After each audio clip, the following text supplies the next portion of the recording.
My name is Pat Moyer, and I am a master gardener. I am also a member of the Native Plant Society, and some of the things that we'll be going to be covering today are just basically some of the basics about how to get things started as far as your gardens.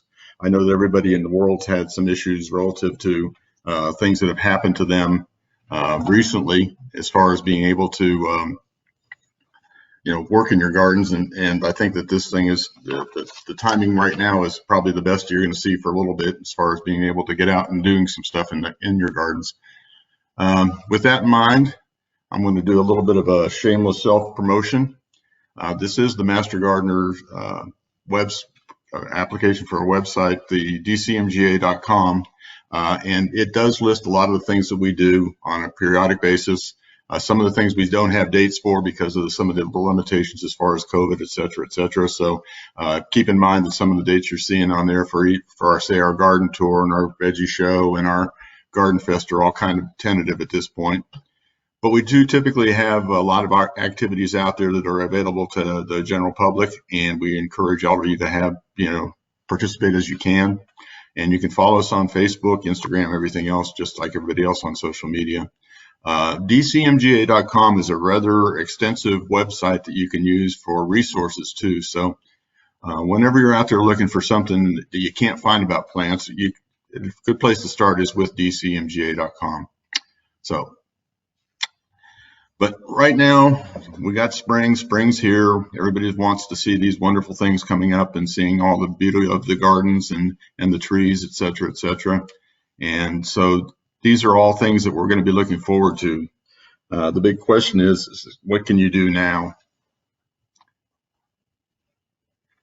So first thing to do is clean beds, and there's a question mark there, and I'll explain that as we get to it. Some of the things you can do are also cutting back some of your flowering plants and shrubs, prune your shrubs and trees, check your soil health, and that can involve doing some soil testing and some other things to add and do some additives to your soil, and planting new additions and then mulching. And we're going to cover some of these today, but some of these other ones will be coming in the future.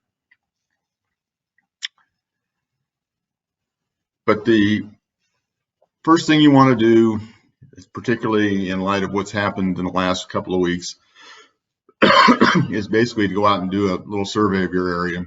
Take a little walkabout and make sure that you're looking at everything that you've got. You might want to take your tools along with you to make sure that you have an opportunity. If there's something that's of an immediate nature you can take care of. But check your hardscape, and by that I mean some of the bricks and the hard things, the permanent portions of your gardens, and make sure that those are in place. Look to see if you have any drainage problems. After the waters and everything that we've had lately, it's a good time to make sure that if you do have things that do have drainage issues, you'll be able to address them.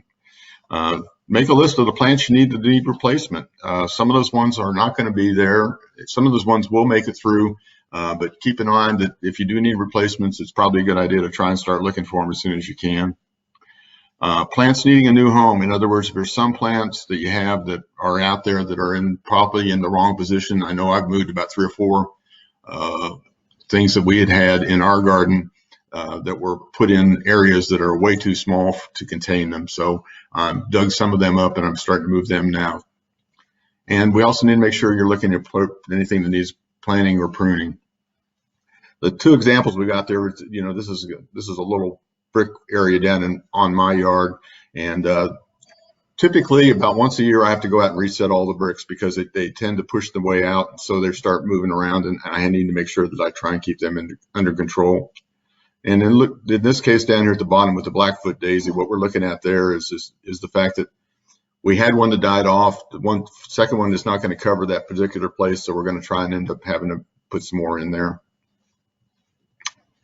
You're going to work now to make sure you have your success later. This is kind of laying the basis for all the stuff that's going on in your garden. The question about to clean or not to clean is interesting because in a lot of cases we have dead leaves, detritus, all the other little things that fall down from the sky that end up in your gardens. And whether or not you take all that out is a personal decision. We try and encourage folks to leave as much natural material in their gardens as possible.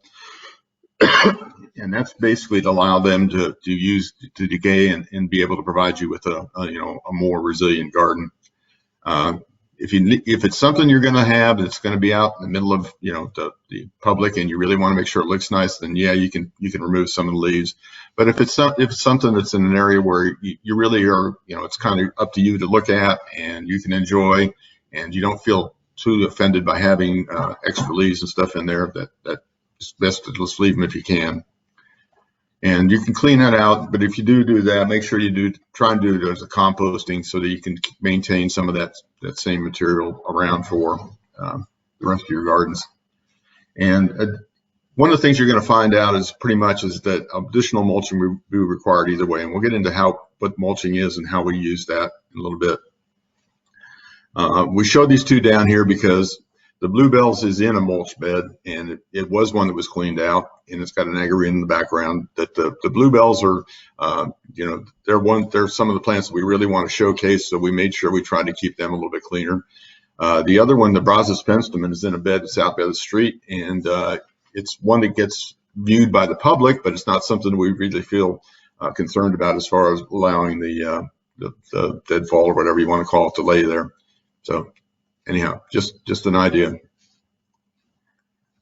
Cutting back flowering plants. This is something that really makes people nervous, and it's probably justified in some regards. What we typically do, and you get this confidence over the years as you've been doing it more and more.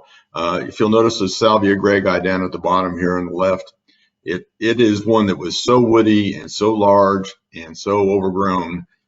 It really took some time to get back under control, and it really was in a position where it really couldn't be. It wasn't allowing itself to grow to its natural state. So what we would want it to be.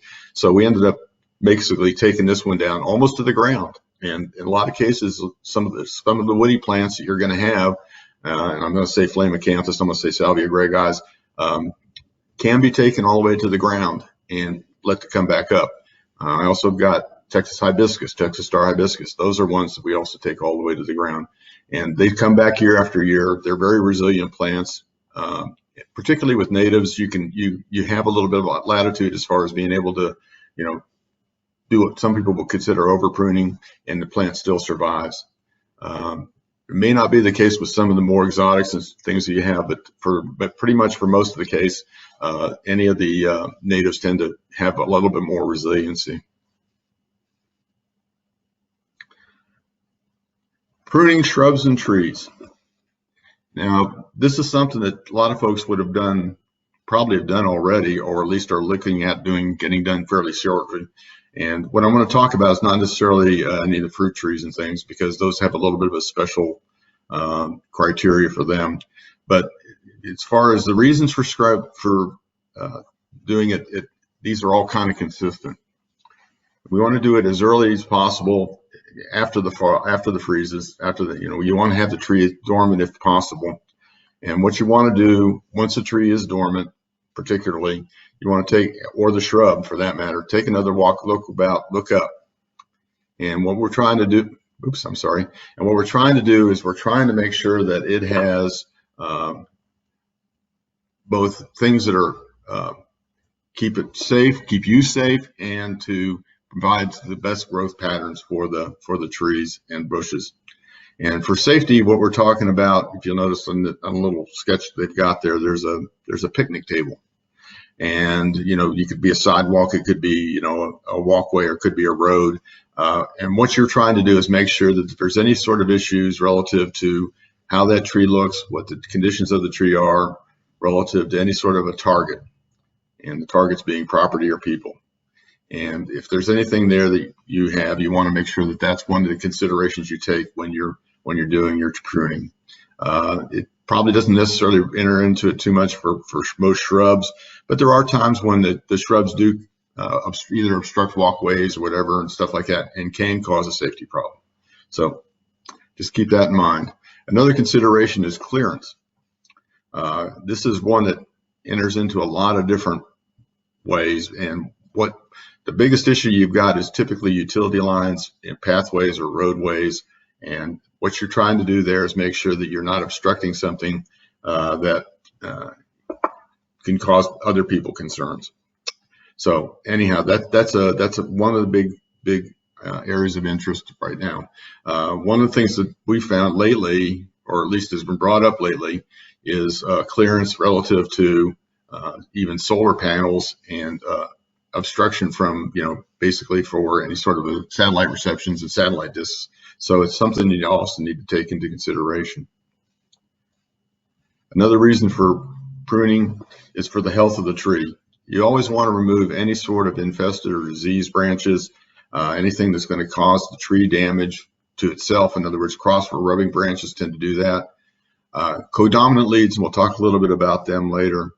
Those are important considerations when you're doing a tree trimming because it tends to affect the overall shape of the tree and the health of the tree too, because typically those are not very well, the limb structure on them is usually not as healthy to the tree as it should be. And then the final consideration you want to have is aesthetics. You want to make sure that you maintain a natural shape, particularly for shrubs. Shrubs get affected quite a bit, and so they're one of the ones that we need to make sure that when we get through doing any sort of a trimming, it looks good, and there's no holes, and it has a symmetry to it, and it allows the tree to grow, or the shrub to grow in a way that's going to enhance its natural shape.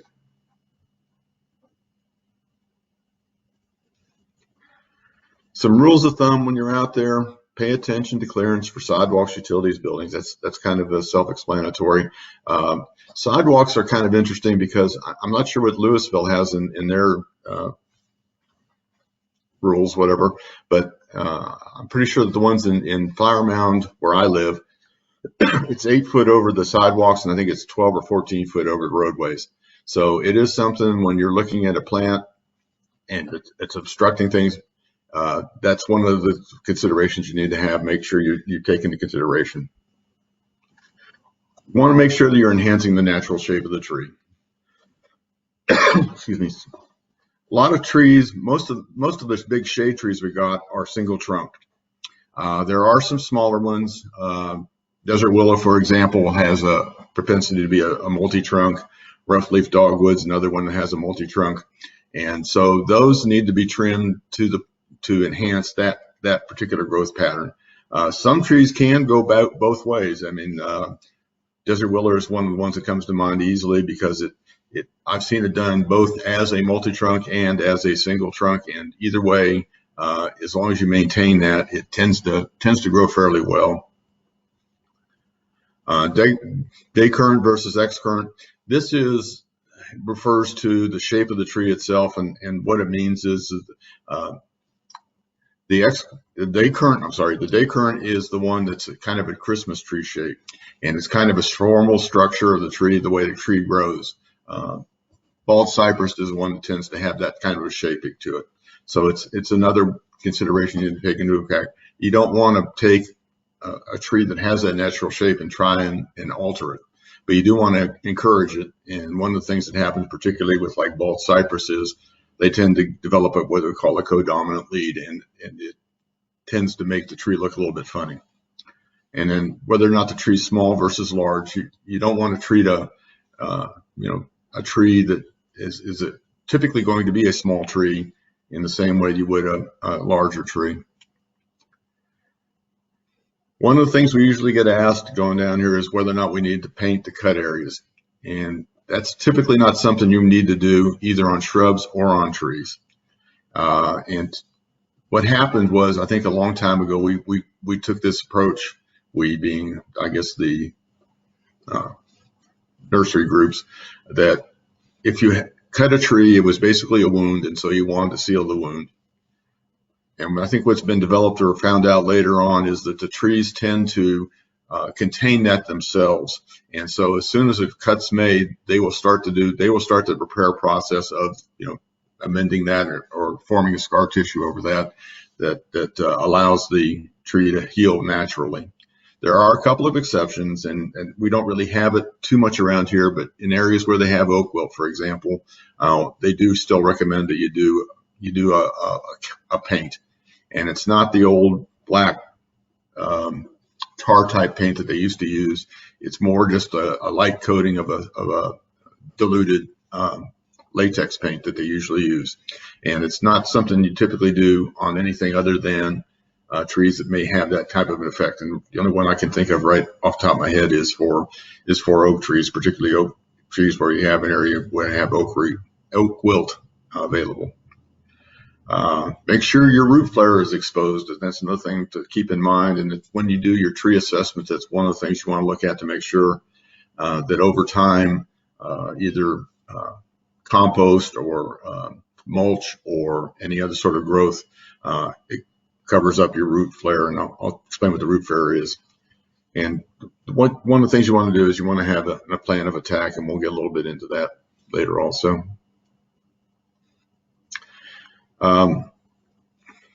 This is kind of shows you what a root flare is, and it's the bottom of the tree where it goes into the ground, and you can see the root structure basically a little bit exposed, and how the strength of the tree or the base of the tree has this taper to it.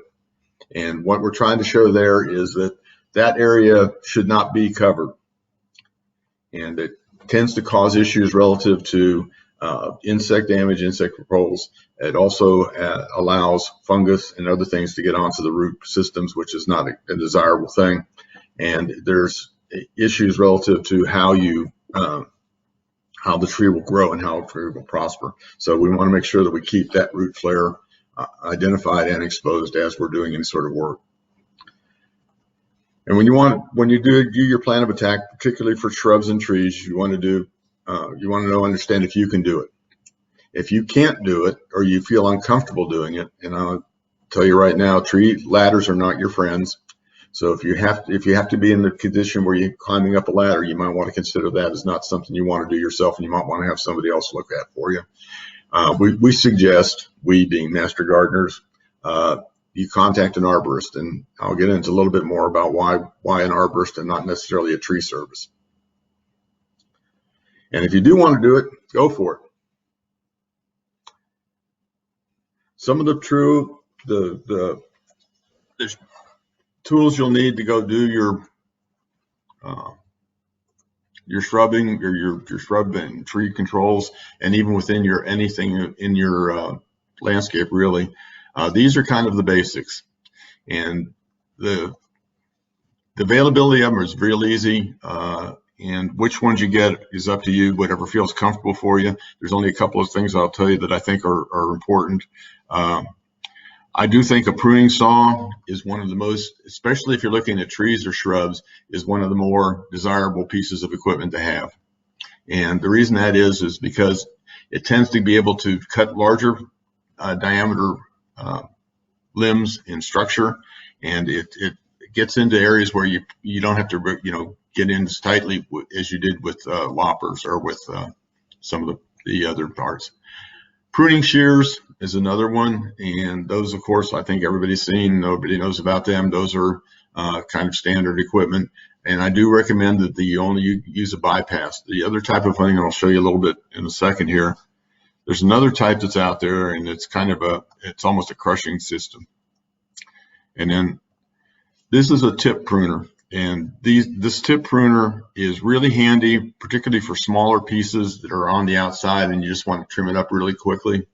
And those are three pieces of equipment I think every gardener should probably have or consider getting. Another one are loppers. And again, there's a couple different considerations there.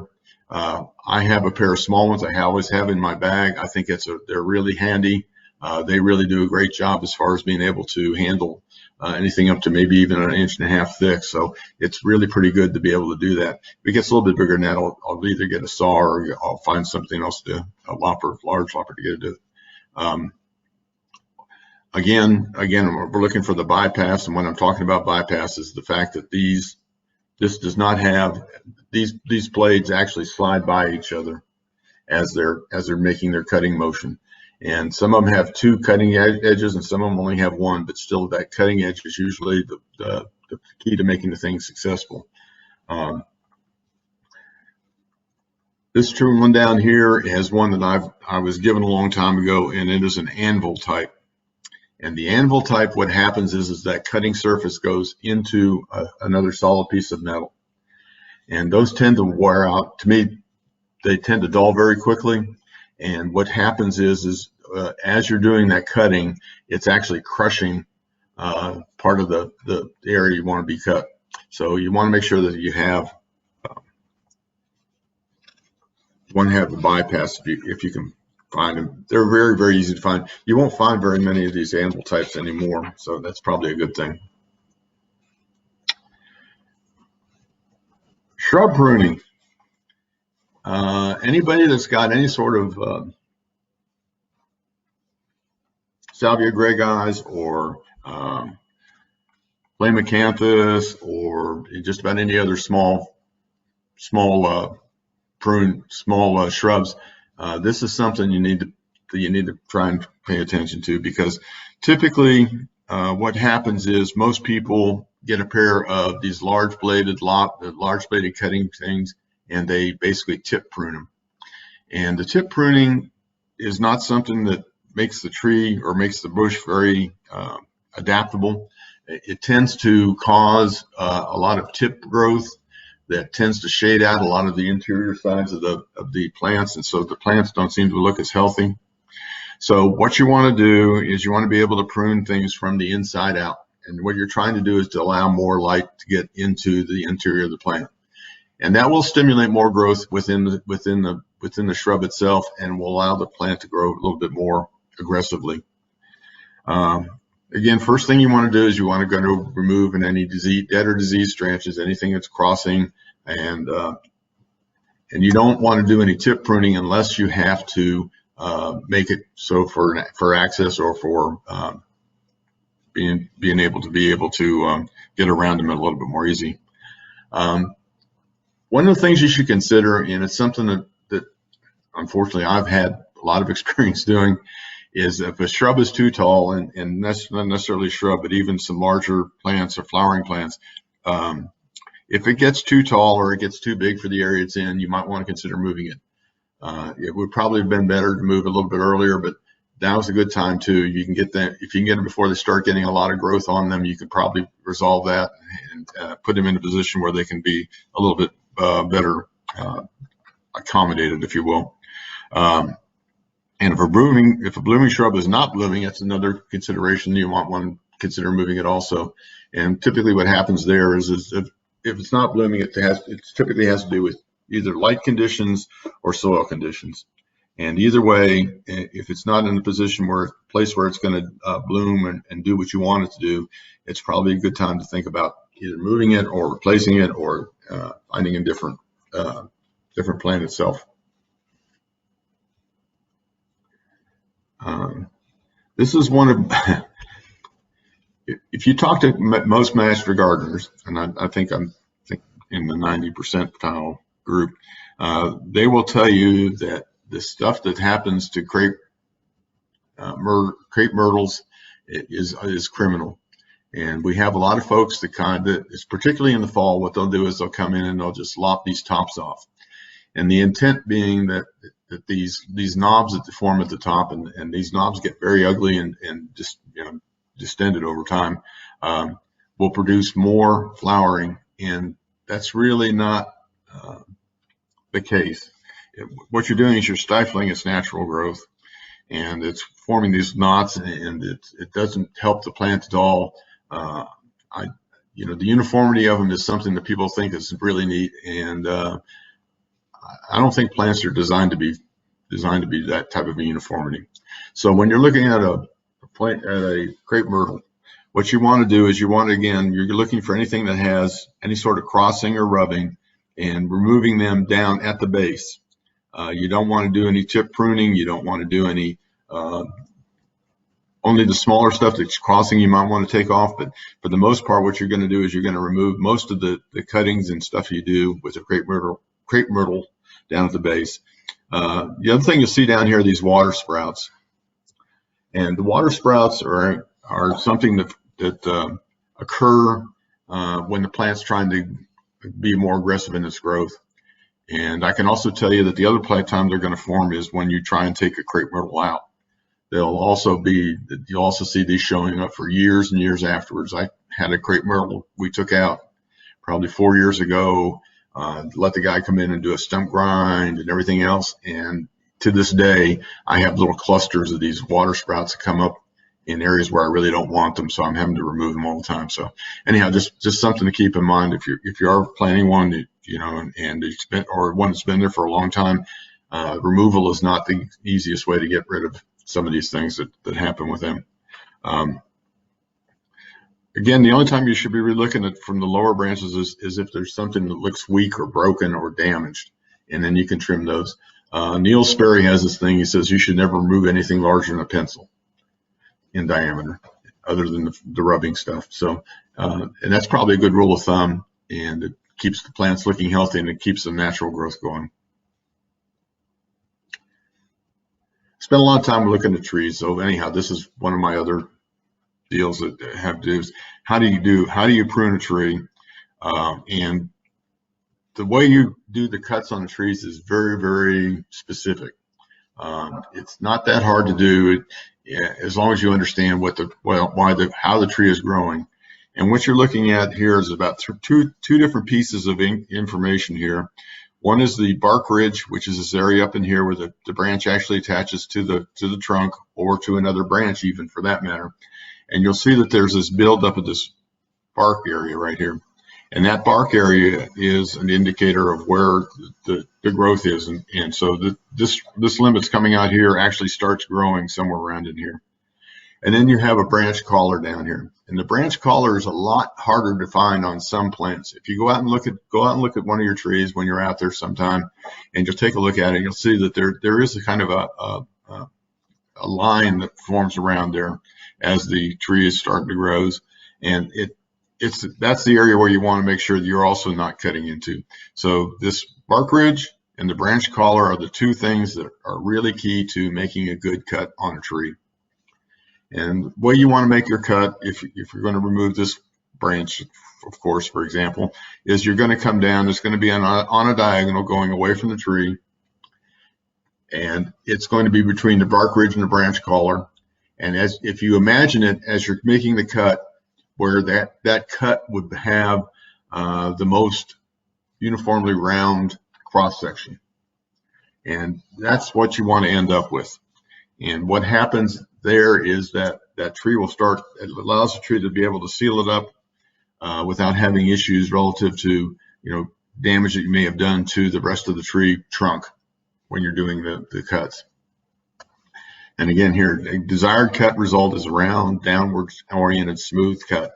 The smoother the cut, the better also. So if you have a choice between using a chainsaw, for example, which I don't recommend, or a handsaw, the handsaw is going to end up typically giving you a smoother cut. And so you really want to make sure that that's the way you're going if you have the chance, if you have the opportunity.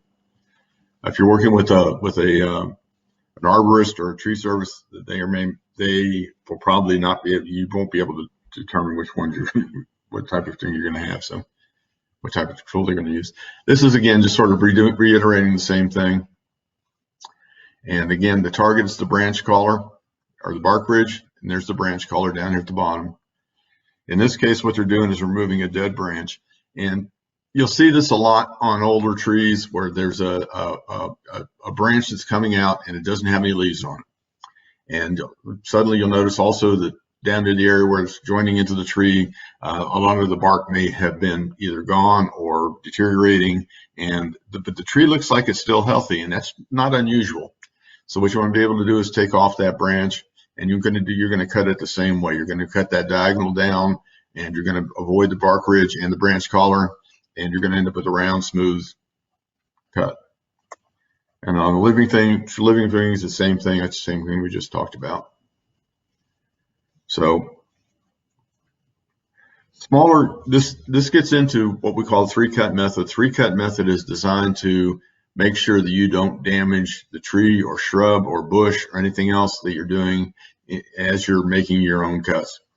When you're cutting a small branch, as you'll notice, what they do is there's the bark ridge, there's the branch collar, should be down around here somewhere. You're making that same diagonal cut. You're using a pair of, in this case, a pair of cutters. And the final result should be the same sort of thing you're going to see with the saw cut. If you're cutting a larger branch, one of the things you're going to hear about is called the 3-cut method. And what happens is you make and the reason for that is we're trying to protect the tree or shrub, because crepe myrtles get this too if you take on a larger branch or a little, even a smaller branch if you're not careful. And so you make your first cut underneath. It doesn't make sense to a lot of folks. You make your first cut underneath the edge of the branch, and it can come up, maybe 10% or something like that. What you're trying to do is you're going to try and cut through the bark area in that cut. And what you're trying to prevent is damage from peeling if this branch does get cut. And so your second cut's out here, and it may be, and this second cut may be second, third, fourth, fifth, depending on how large a branch you're looking at. But what you're trying to do with the second cut is you're trying to remove the weight of the limb that you're cutting from that tree. And it allows you to not have to deal with any sort of issues that may come from peeling, because what will happen is that if you don't have that first cut in here and that second cut gets about halfway through, it's going to want to come down and peel all the way down the edge of the trunk. And so you want to be able to avoid that by doing this 3-cut method. So you put your first cut in, again, 10 to 15% of the diameter you're working with. The second cut, and then maybe second, third, fourth, fifth, to remove the weight of the branch. And then you're going to go back in to make your final cut. That will keep the damage to a minimum. The tree will be able to respond better, and it will heal itself much quicker.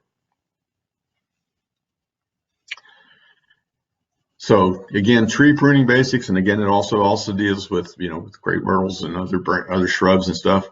First, remove all dead and damaged areas, and you can remove up to 25% of the crown of a tree or a shrub, really, as long as they're healthy. And you want to completely remove or subordinate codominant leads.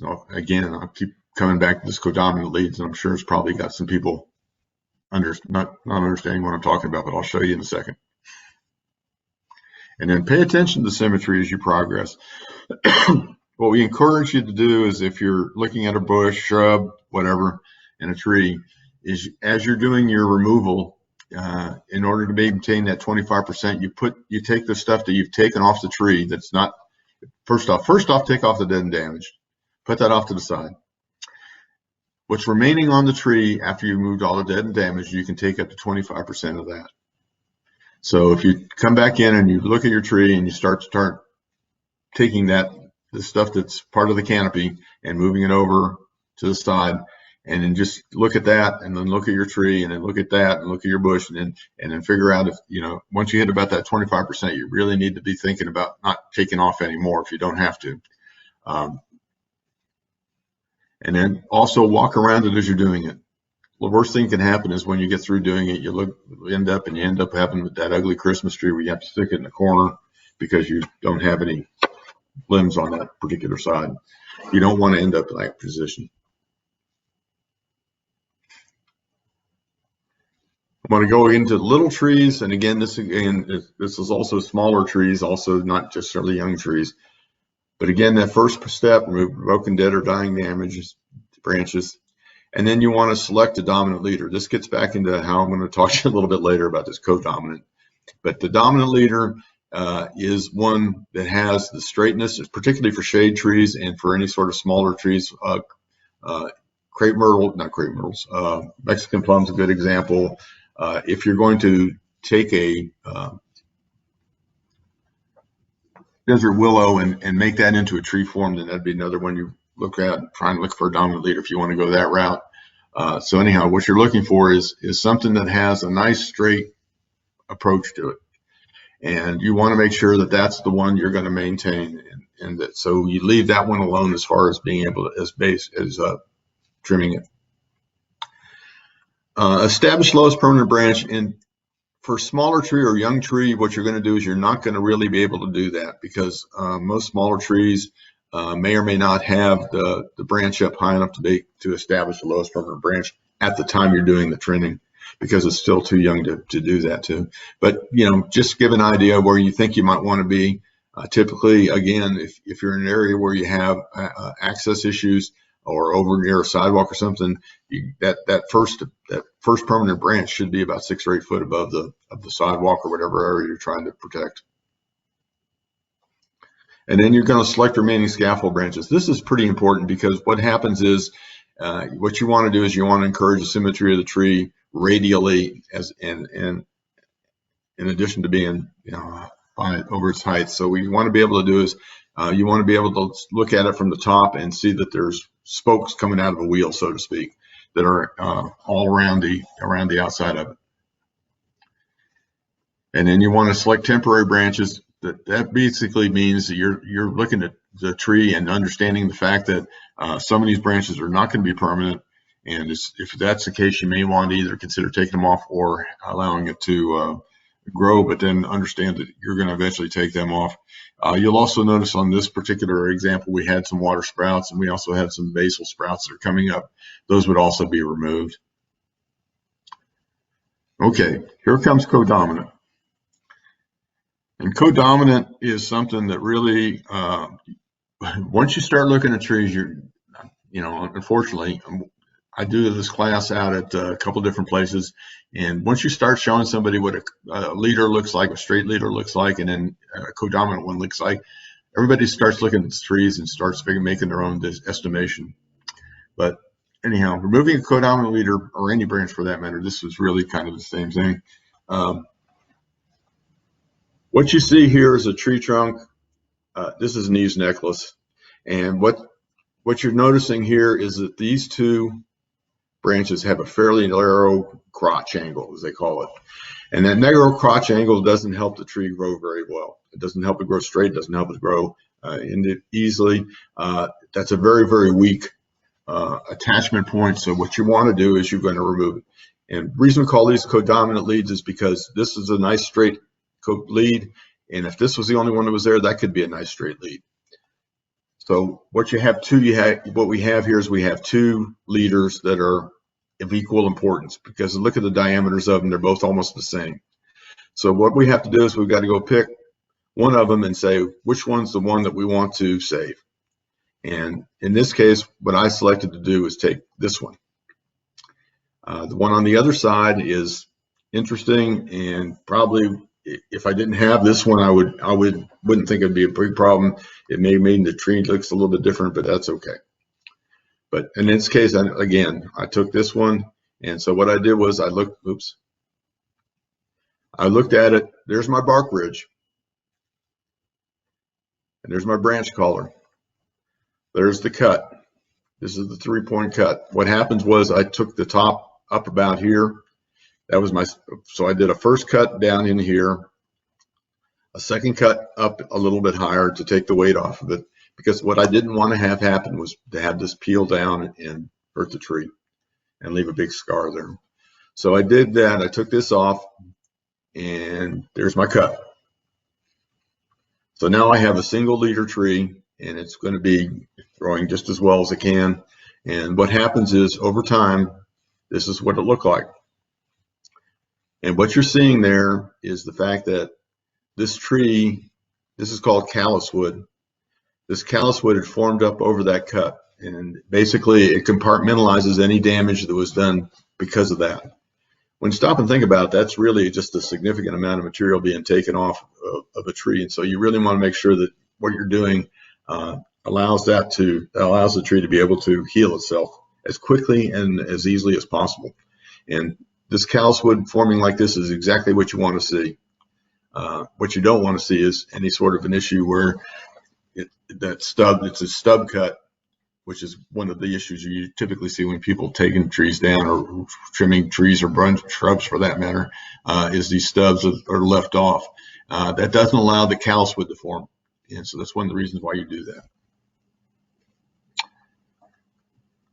So tree pruning basics, and this is kind of an area where I don't feel comfortable going out and doing my own trees once they get above a certain height, and so I'm looking for somebody else to go do that for me. And these are the different types of conditions that you can see relative to how the trees are handled. And these are the 4 different types of approaches that are typically taken.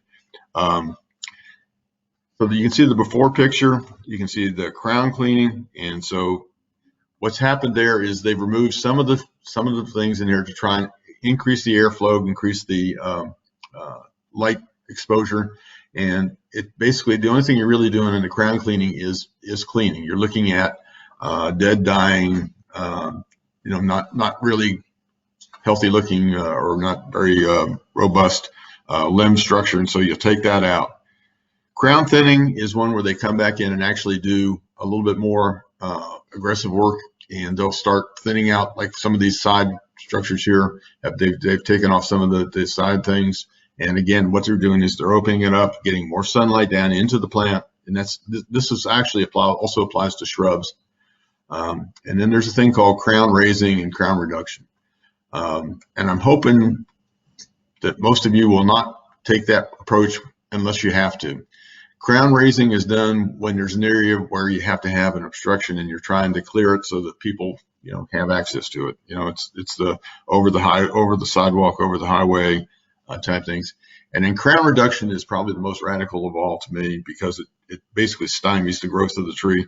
And there's some special cuts that have to be made here. And that's typically for utilities. And if the tree's placed properly, you hopefully won't have to do any sort of crown reductions.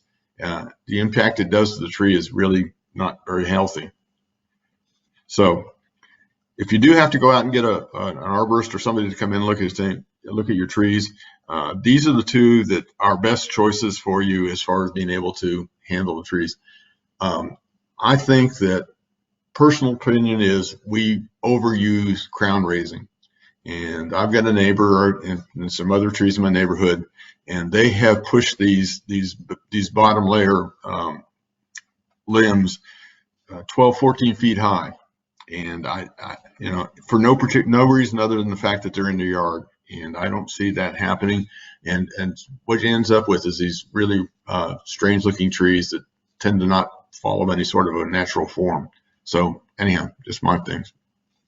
So should you do the pruning?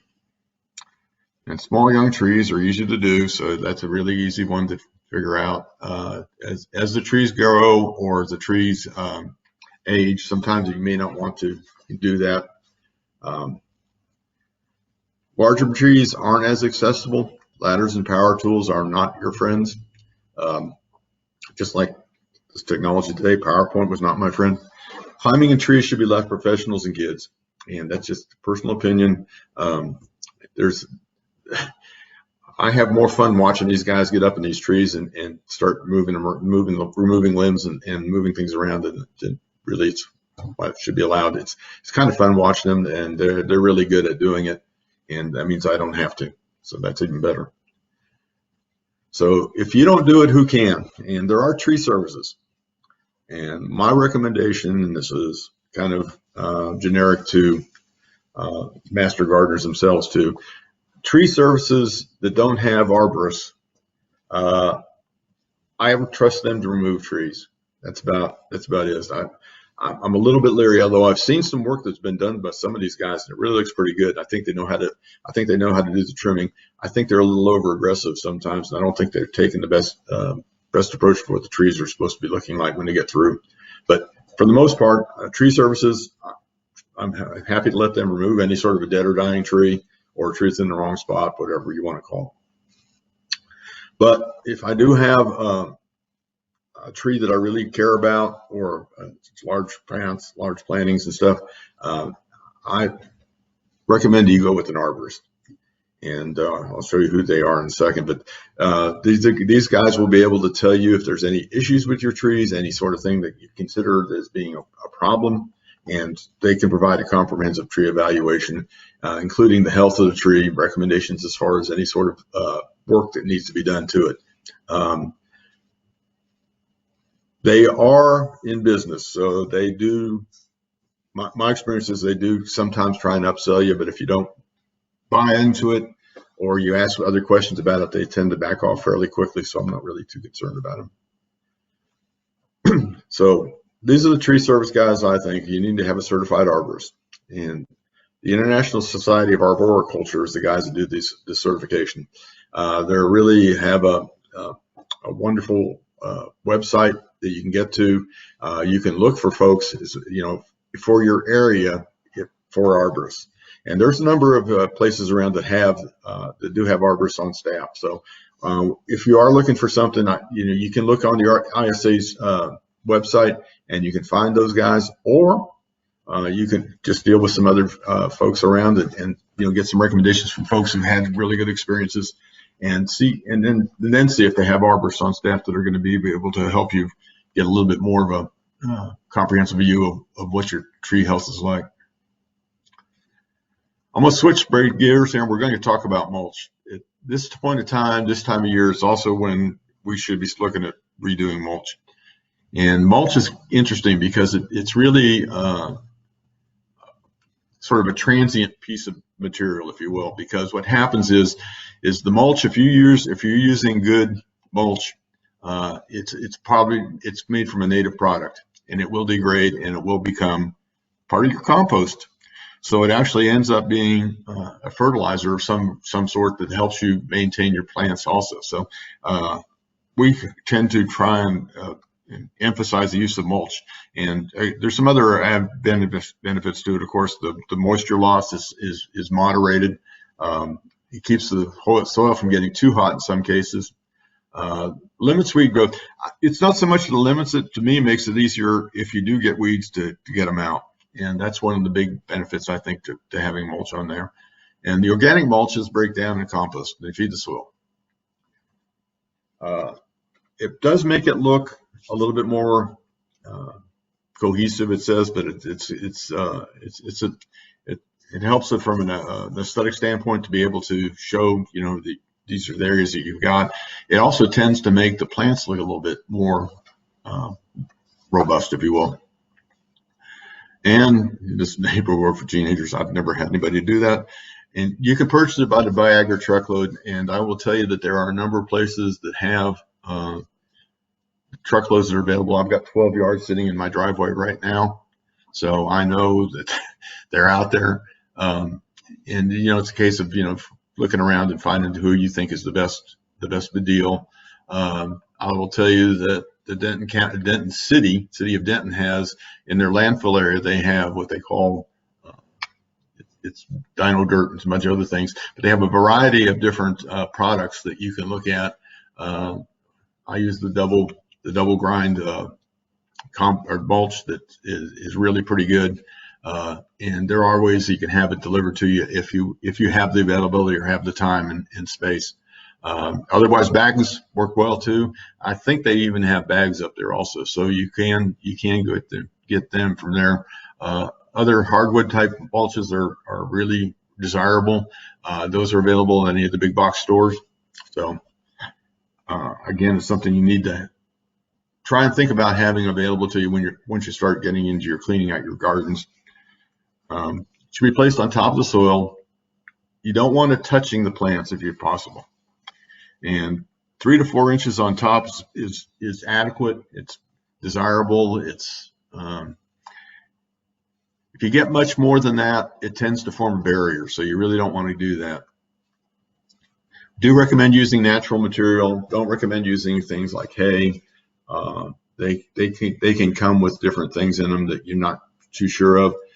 There are places out there that do have either hay or straw that they will certify as doesn't have any either the seeds that you typically get or the insecticides or herbicides that are in there. Don't recommend matte plastic mulch or any of the rocks and stuff because they don't decompose. And if you're doing any sort of bed preparation or plantings, they have to be pulled aside fairly extensively in order to be able to get down to the ground. We recommend doing planting or mulching again on a periodic basis. Now, sometimes the mulch will degrade or decompose a lot quicker than others.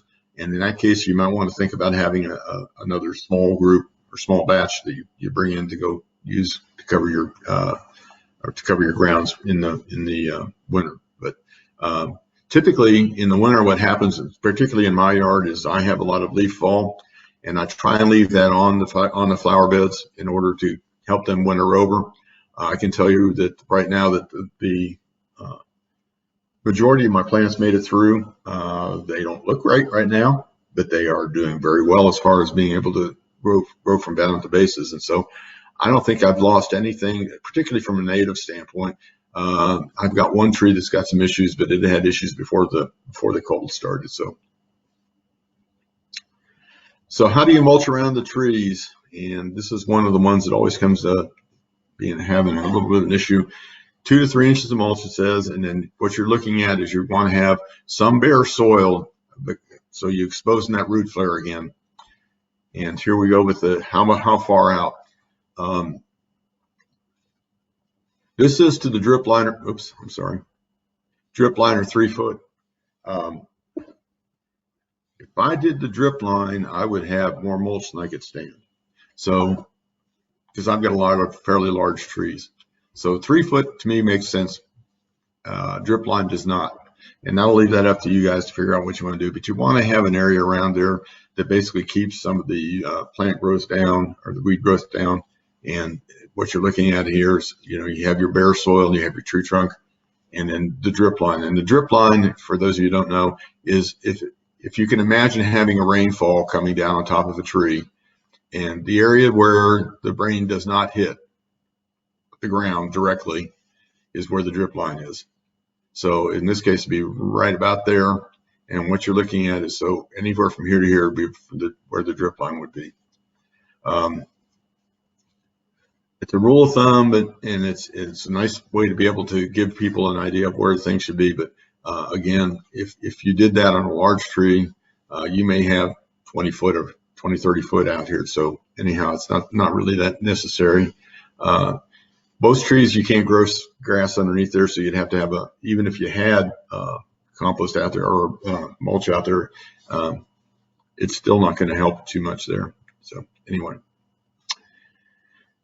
what you're trying to avoid, and you'll see this in a lot of different places, and I think that there's been there's kind of an uproar going, particularly among some of the master gardener groups that I'm engaged in. Some of the homeowners associations are now starting to take on the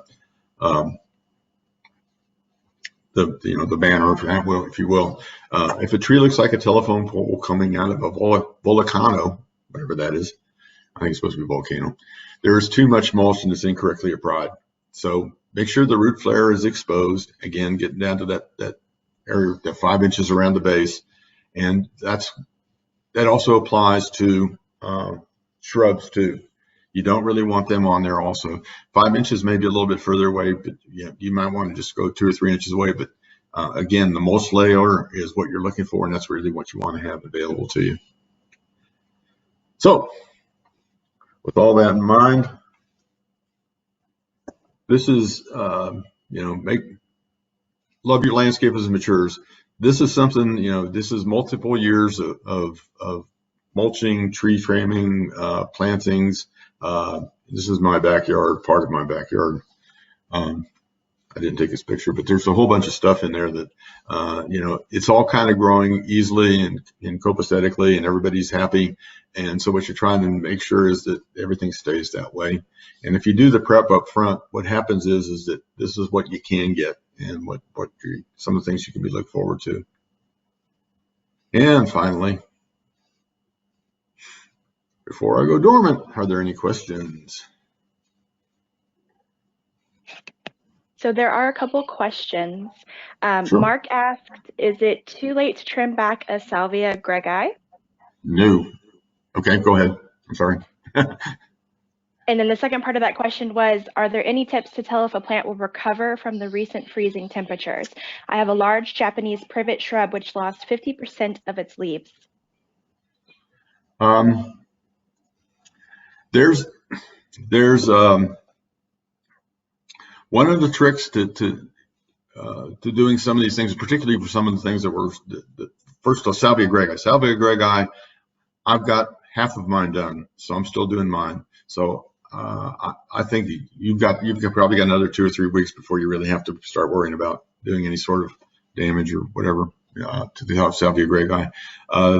The other one about the other tree, I'm not sure I'm too familiar with the specifics of it, but one of the things you can do is if you ever did the old trick where you take your thumbnail and sort of scratch at the bark layer, especially the smooth bark layer of a shrub, you can usually see that where there's light colored under on the branch, and then there's a very, very light green area around it where the bark is actually covering over that branch structure. If you see that light green, that typically means that portion of the tree or the shrub or bush, whatever, is still viable. So you can work your way back down. You can, just start at the tips and see if that's the case. If it's not, you start moving back. But check it every once in a while to make sure that there still has something there that shows that the tree is still alive or the shrub is still alive. That's one way to do it. You may end up losing quite a bit depending on how much damage was done to it, but it's still not a bad idea to do that regardless, and just make sure that you're not taking off too much. Salvia greyi guys, I take them down to the ground, so I don't care.